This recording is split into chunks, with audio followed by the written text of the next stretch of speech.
Assalamu alaikum. Here we come with exercise 10.9, question number 13. Here we have force vector which is given and we have to solve it by using Stokes theorem. See the circle x square plus y square is equal to 16. Now this is the Stokes theorem. First of all, we have to calculate the curl f. To calculate the curl f, we have to write the I vector j k partial over partial x, partial over partial y, partial over partial जी।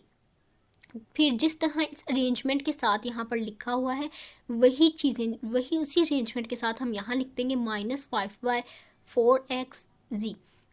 अब इसकी जो इसका curl लेने के लिए जो method है वो काफ़ी स्टूडेंट्स इसमें जो है वो डिस्टर्ब होते हैं। वो क्या करते हैं, जब आई यूनिट वेक्टर लिखते हैं तो आई और जे की ही क्रॉस मल्टीप्लिकेशन कर देते हैं। इसको समझने के लिए हम एक कॉन्सेप्ट एक देखते हैं कि सबसे पहले अगर हम आई यूनिट वेक्टर ले रहे हैं तो हम उसके लिए क्या करेंगे। हम ये समझते हैं कि जैसे ये आई का एरिया है, या आई का हाउस है और साथ ही उसकी रूफ है। ये जे का हाउस है, ये उसकी रूफ है, ये के का हाउस है और ये उसकी रूफ है। अब अगर आई क्लेम कर रहा है कि उसके घर में चोरी हुई है तो क्या आप आई के घर में ही चेकिंग स्टार्ट कर देंगे? नहीं, हम जे और के जो है नेबर्स जो है उनकी चेकिंग सबसे पहले स्टार्ट करेंगे। तो हम आई की जो कॉलम है और आई का रो, इसको निगलेक्ट करेंगे और हम जो है वो इन दोनों की क्रॉस मल्टीप्लिकेशन करेंगे। साथ हम जे यूनिट वेक्टर लिखेंगे। जब जे की बारी आएगी तो हम अब अगर जे क्लेम कर रहा है कि उसके घर में चोरी हुई है तो हम जे के घर में चेकिंग नहीं करेंगे। हम जे की रो और जे का कॉलम निगलेक्ट करके इन दोनों की क्रॉस मल्टीप्लिकेशन करेंगे और दरम्यान में माइनस का साइन आएगा। इसी तरह के में जब हम करेंगे तो के की कॉलम और के का रो निगलेक्ट करेंगे और इन दोनों की क्रॉस मल्टीप्लिकेशन करेंगे। अब इसमें जो चीज़ है, अब एक मेन चीज़ जो इसमें कॉन्सेप्ट है वो ये है कि आई के साथ हमने प्लस क्यों लगाया। वो हमें कैसे पता लगा कि हाँ आई के साथ जो है पॉजिटिव आना था और जे का क्या कसूर था कि हमने उसके साथ नेगेटिव लगाया। तो इसका आंसर आपको इस तरह पता लगेगा कि हम यहाँ पर -1 ब्रैकेट में लिख लेंगे और साथ में हमने लिखना है आई जो है वो उसका रो और कॉलम क्या थी। उसका 1 रो थी, पहली रो में था वो, ये पहली रो में था और साथ में पहला ही कॉलम था।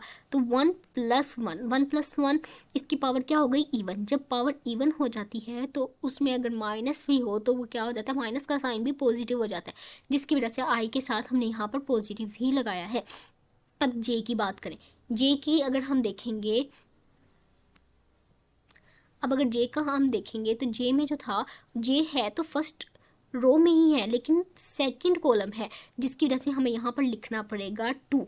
1 + 2 इसकी अब क्या हो गई, ये हो गया है ओड। और जब किसी की पावर ओड हो जाती है तो उसके साथ जो साइन है वही रहता है, इस वजह से इसके साथ माइनस आया। और फिर उसके बाद अगर हम देखेंगे के साथ जो है वो क्यों हमारे पास जो है वो के साथ पॉजिटिव आया है, तो उसके लिए अब आप के की लोकेशन को चेक करें। आप जल्दी से के की लोकेशन चेक करें। के की लोकेशन जो है वो हमारे पास फर्स्ट रो है और साथ में कॉलम कौन सा है, कॉलम हमारे पास यहाँ पर है थर्ड। तो 1 + 3 4 विच इज़ इवन, जिसकी वजह से इसका माइनस साइन जो है वो भी पॉजिटिव हो जाएगा। अब ये चीज़ जो है ये तो अंडरस्टैंड हो गई होगी। अब आप इसका जो कर्ल हमने जो इसका कर्ल एफ लिया, अब आप उसे देखें, इसे हमने जो है वो जी को अगर y के अकॉर्डिंग डिफ्रेंशिएट करें तो उसका आंसर 0 होगा। x को जी के वो भी 0 हो जाएगा, जी को x ये भी 0। इस वजह से हमारे पास सिर्फ के की वैल्यूज़ आई हैं, जो अगर हम 4 को x के अकॉर्डिंग करेंगे, 4x को x के अकॉर्डिंग करेंगे तो आंसर आएगा 4। और ये माइनस जो है वो हम बाहर अगर कर दें, माइनस माइनस प्लस हो जाएंगे। 5 को y के अकॉर्डिंग करेंगे तो इसका आंसर आएगा 5, जिसकी वजह से इन दोनों का टोटल सम हो जाएगा 9। तो हमारे पास जो कर्ल एफ आया वो आया है 9 के यूनिट वेक्टर आया। साथ में नॉर्मल, अब हम देखें कि सर्कल जो है वो हमारे पास बन रहा है एक्स और वाई प्लेन में। जब एक्स और वाई में सर्कल बन रहा है तो उसका नॉर्मल वेक्टर जो है वो ऑफ कोर्स जी एक्सिस में ही होगा, जिसकी वजह से हमने इसका जो एन यूनिट वेक्टर है वो हमने नॉर्मल वेक्टर जो है वो लिखा 0 0 1। जिसे हम ये भी लिख सकते हैं कि क्योंकि ये जी एक्सिस में है तो इसका यूनिट वेक्टर जो है वो हमारे पास आ जाएगा के। इसका यूनिट वेक्टर हमारे पास आ जाएगा के और उसके ऊपर कैप। अब कर्ल एफ जो है हमारे पास वो हमने लिख लिया 9 के, और साथ में जो हमारे पास एन के साथ हमने उसको करना था डॉट, उसका लेना था डॉट प्रोडक्ट, तो वो भी के आ रहा है, तो जिसकी वजह से के डॉट के हमें पता है 1 होता है। हम 9 को जो है एज अ कॉन्स्टेंट बाहर रखेंगे। अब हमने इसको डिफ्रेंशिएट, इसकी लिमिट्स किस तरह आई, मेन क्वेश्चन ये। सबसे पहले लिमिट्स के लिए देखें, वो सर्कल की इक्वेशन हमें दी हुई है। जब सर्कल है उसका एंगल क्या होता है, सर्कल का जो एंगल है वो 0 से 2 पाई होता है।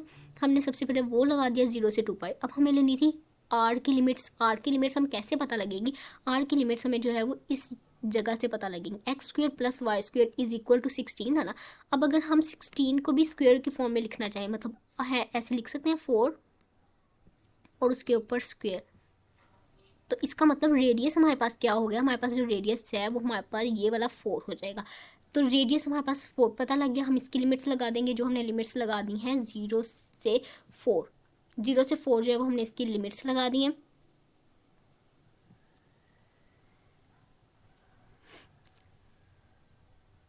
अब 9 को हमने जो है वो कांस्टेंट के तौर पे बाहर रखा, 0 से 2 पाई, 0 से 4 लिमिट्स लगा दी।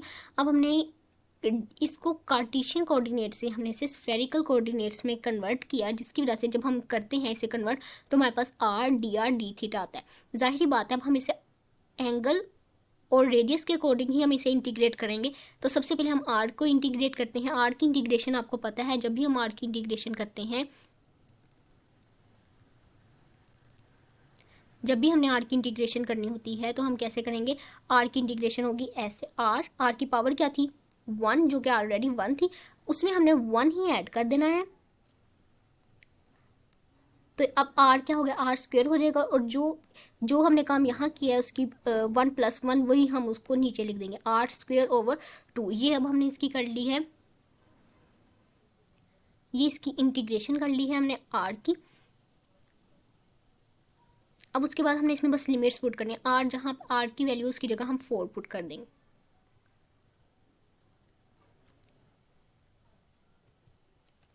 अब हमने आर की लिमिट्स पुट की 4 का, क्योंकि लिए स्क्वायर लेना था तो ये 16/2 हो जाएगा। अगर हम आर की जगह 0 पुट करेंगे तो ये वैल्यू ही 0 हो जाएगी। अब हमने इसे कटिंग कर ली तो ये आ गया 8d थीटा। अब हमने इसे एंगल के अकॉर्डिंग डिफ्रेंशिएट करना है।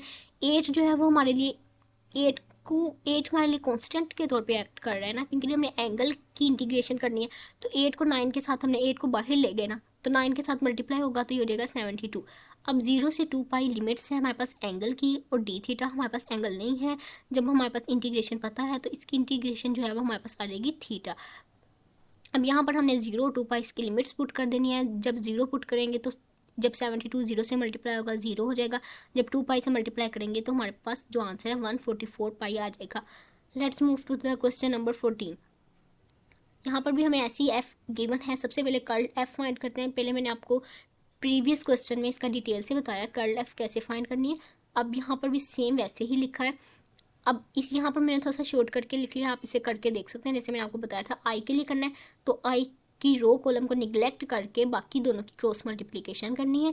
ये आप खुद करके देखेंगे। उसके बाद हमारे पास जो सर्कल है, अब आप देखिए यहाँ पर सर्कल वाई और जी में बन रहा है, तो इसका नॉर्मल जो है वो ऑफकोर्स जो है वो एक्स एक्सिस में ही होगा। तो हमने इसका नॉर्मल वेक्टर लिखा 1 0 0। अब एक्स एक्सिस में है तो उसका यूनिट वेक्टर हमारे पास आई होगा। कर्ल एफ हमारे पास आया था। अब अगर हम इसे मल्टीप्लाई दोनों को करवाएंगे तो वही जो बाकी जे डॉट आई के डॉट आई ये तो 0 हो जाएंगे, आई डॉट आई जो है वो 1 होगा। इस वजह से हम सिर्फ 3y² लिखेंगे। हमने 3y² लिख लिया क्योंकि ये सर्कल है। 0 से 2 पाई लिमिट्स लिख ली हैं, और रेडियस जो था हमें यहाँ से पता लगेगा। 9 को हम 3 का स्क्वायर लिख सकते हैं, जिसकी वजह से हमारे पास रेडियस 0 से 3 हो जाएगा, 3y²। अब हमने यहाँ पर y आना नहीं चाहिए क्योंकि हमने जो है वैसे स्फेरिकल कोऑर्डिनेट्स में चेंज करके r dr और d थीटा लिखा है। तो y जो है वो हम यहाँ पर y हम फिर क्यों यूज़ कर रहे हैं जब हमने इसको y का काम ही यहाँ पर नहीं है। हमने इंटीग्रेशन जो लिमिट्स हैं हमने वो भी लगाई हैं r और एंगल के हिसाब से लगाई हैं। अब हम इसे चेंज करेंगे, y की जगह हम लिख रहे हैं y is equal to r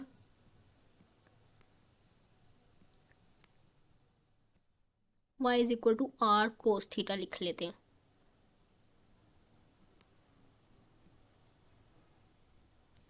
हमने यहाँ पर y is equal to r cos theta लिख लिया है। अब नेक्स्ट देखते हैं, अब वाई स्क्वेयर था तो इस वजह से हम वाई आर स्क्वेयर को स्क्वेयर थीटा लिख लेंगे, आर डी थीटा, ये आर और ये आर क्यूब हो जाएगा। अब चूंकि हम सबसे पहले इंटीग्रेशन कर रहे हैं आर की, तो आपको मैंने पहले भी बताया जब इसकी पावर क्या थी, आर क्यूब था, हमने उसमें 1 ऐड करना है तो हो जाएगा 4, और जो पावर होगी वही आपने नीचे लिख लेना है। 4 था यहाँ पर तो वही हमने नीचे लिख लिया। अब इसमें इंटीग्रेशन इसकी लिमिट्स पुट करनी है। 4 की जगह, आर की जगह जो है वो हम 3 लिखेंगे, और 3 को जो है वो 4 टाइम थ्री की जो है वो 4 टाइम इसकी पावर को सॉल्व करेंगे तो हमारे पास 81 आ जाएगा, और 4 एज इट इज़ आएगा। जब हम आर की जगह 0 पुट कर देंगे तो ये वैल्यू ही पूरी 0 हो जाएगी। फिर अब आर की इंटीग्रेशन हो गई है, उसकी लिमिट्स भी लग गई हैं, हम 81/4 को इसके साथ 3 के साथ मल्टीप्लाई कर देंगे। अब कोस स्क्वायर थीटा, अब हमने एंगल के हिसाब से इंटीग्रेशन करनी है। कोस स्क्वायर थीटा में सबसे पहले हमने इसको सॉल्व करने के लिए हाफ एंगल फार्मूला लगा दिया, 1 + cos 2 थीटा ओवर 2, 1/2 को अलग कर लिया, और साथ में 1/2 को अलग करके इसकी इंटीग्रेशन कर ली 1/2 के साथ। तो कोई एंगल नहीं था तो हमने इसलिए थीटा यहाँ पर लगा दिया। अब यहाँ पर cos 2 थीटा था, इसको सॉल्व करने के लिए cos 2 थीटा की इंटीग्रेशन करेंगे तो क्या आएगा, sin 2 थीटा, और जो एंगल होता है वो नीचे मल्टीप्लाई भी होता है, जैसे ये 2 है, इसको हम यहाँ पर मल्टीप्लाई करेंगे तो ये हो जाएगा 4। अब यहाँ पर हमने इसकी बस लिमिट्स पुट करनी है, जब हम यहाँ पुट करेंगे तो ये पूरी वैल्यू 0 हो जाएगी। जब हमने यहाँ पर 2 पाई पुट किया, 2 से कैंसिल हो जाएगा, और बस इसके साथ जो है वो पाई आ जाएगा। अब क्वेश्चन नंबर 15 को देख लेते हैं। इसमें हमें ट्राइंगल की वर्टिसेस दी हुई हैं और साथ में इसकी कर्ल फाइंड करनी है। कर्ल अब आपको पता लग गया होगा कि कैसे फाइंड करनी है। यहाँ पर हमने कर्ल को फाइंड किया और ये कर्ल का आंसर आ गया।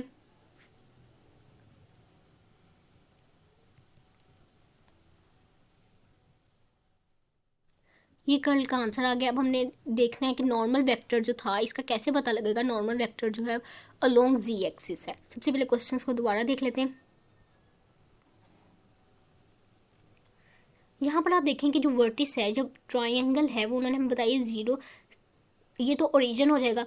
उसके बाद यहाँ पर x की वैल्यू 1 है और y की वैल्यू हमारे पास है। z की वैल्यू जो है वो कौन, हमें तीनों वर्टिसेस में 0, यानी कि ये जो ट्राइंगल बन रहा है ये किन के दरमियान बन रहा है, ये x और y के दरमियान बन रहा है।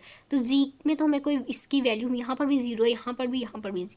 इसका मतलब ये z में नहीं है। तो नॉर्मल जो है वो अगर x y के दरमियान ये ट्राइंगल बन रही है तो इसका नॉर्मल जो है वो फिर z एक्सिस ही होगा। इस वजह से हमने यहाँ पर लिखा normal vector is along z axis, और फिर जैसे मैंने आपको बताया था ये k आ जाएगा। अब यहाँ पर बात होती है इसकी लिमिट्स की। सबसे पहले हम देखेंगे x की वैल्यू। x यहाँ पर 0 था, यहाँ पर 1 और यहाँ पर भी 1। इसका मतलब x जो है वो कहाँ से कहाँ तक इसकी रेंज है, 0 से 1। x की हम लिमिट लेंगे 0 से 1 तक। अब y की लेने के लिए हम y की कैसे लेंगे, हम इसको फर्स्ट वाली और थर्ड वाली जो है वो इसकी फर्स्ट और थर्ड वर्टिस को लेते हैं। अब इसमें से हमने जो है वो स्लोप की जो है वो लगाकर यहाँ पर इक्वेशंस लगा के, यहाँ पर y है, y ऐसे ही रहेगा, y1 क्या होगा यहाँ पर 0, तो y - y1 ये y ही आएगा। y2 इसमें क्या 1 था और -0 तो 1 आ जाएगा। इसी तरह आप यहाँ पर भी करेंगे तो हमें पता लगेगा y और x की लिमिट सेम है। वो हमें वैसे भी आप देख सकते हैं आइडिया हो रहा है कि ये भी इसकी भी लिमिट जो है वो 0 से 1 तक ही है, जिसकी वजह से हम लिखते हैं कि जो y है वो उसकी लिमिट है 0 से x। अब यहाँ पर हमारे पास ये इसका आया था कर्ल f और dx dy।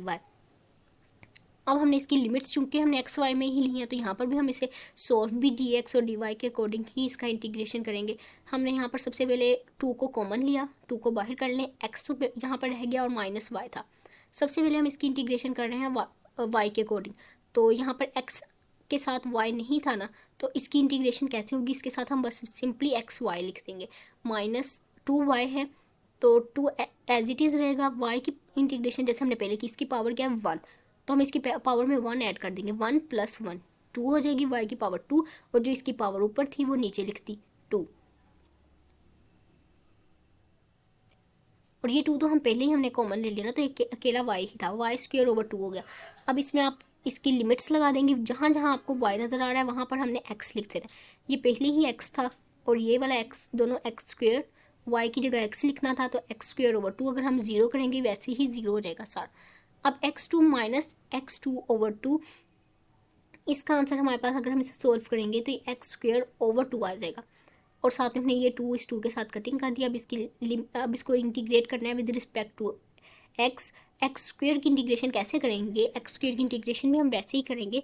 एक्स स्क्वेयर इसकी पावर 2 थी, हम इसमें 1 ऐड करेंगे तो क्या हो गई 3, और जो पावर आई थी उसे हम ऐसे ही नीचे लिख देंगे x3/3। साथ में हमारे पास लिमिट है 1 और 0 की। 0 लगाएंगे तो ये पूरा ही 0 हो जाएगा, और 1 लगाएंगे तो इसका आंसर 1/3 आ जाएगा। अभी हमारे पास इस वीडियो में ये लास्ट क्वेश्चन है, क्वेश्चन नंबर 13। यहाँ पर भी हमारे पास f गिवन है, इसकी भी सेम हमने वैसे ही किया और इसका कर्ल f फाइंड कर लिया। अब इसमें उन्होंने बताया कि जो इसकी लिमिट्स हैं वो जैसे क्वेश्चन नंबर 15 में थी ना, सेम वैसे ही। क्वेश्चन नंबर 15 हमने अभी किया है, जिसमें हमारे पास x की लिमिट 0 से 1 तक थी और y की लिमिट जो थी वो 0 से x तक थी। सेम हमने वैसे ही लिख लेना है। कर्ल f जो थी वो हमारे पास आया था, ये देखिए k यूनिट वेक्टर है ना, तो हम k वाला ही लेंगे क्योंकि k.k जो है वो 1 होगा, बाकी के साथ जो है वो 0 हो जाएगा। तो सेम हम जो चीज़ लेंगे वो लेंगे ey dx dy।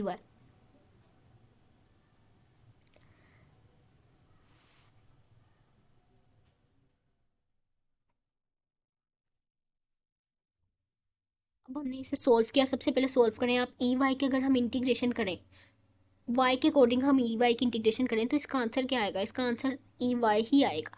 तो हमने माइनस को बाहर किया और इसकी लिमिट्स पुट कर दी यहाँ पर। ey सबसे पहले x की लिमिट x y जहाँ पर था वहाँ पे हमने x लिख दिया, साथ में माइनस।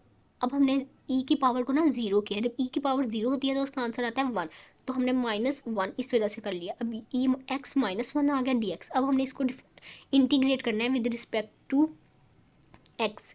अब x के अकॉर्डिंग हमने इसको इंटीग्रेट करना है। अब इंटीग्रेशन करेंगे ex की, और हमने यहाँ पर ex की इंटीग्रेशन करेंगे तो क्या आएगा? ex ही आएगा, एज इट इज़ आएगा। साथ में इसकी लिमिट्स लिखती हैं। 1 की इंटीग्रेशन करेंगे तो हमें पता है dx के अकॉर्डिंग कर रहे हैं तो हमारे पास x आएगा, साथ में 0 और 1 इसकी लिमिट से अलग कर दी। e की जगह सबसे पहले 1 लगाएंगे तो e की पावर 1 आ गया। e की पावर 0 करेंगे तो वो हमारे पास 1 आता है, और x की जगह अगर हम 1 लिख दें तो ये भी 1 हो जाएगा। ये आ जाता है e -2, लेकिन अगर हम ये बाहर वाला माइनस इसके साथ मल्टीप्लाई कर दें तो ये आ जाएगा 2 - e। यहाँ पर आज हमने जो है वो इस एक्सरसाइज के 13 से 16 क्वेश्चंस किए हैं, और इसमें हमने एक एक चीज़ को डिस्कस किया है। Hopefully you will understand this. Allah हाफिज़।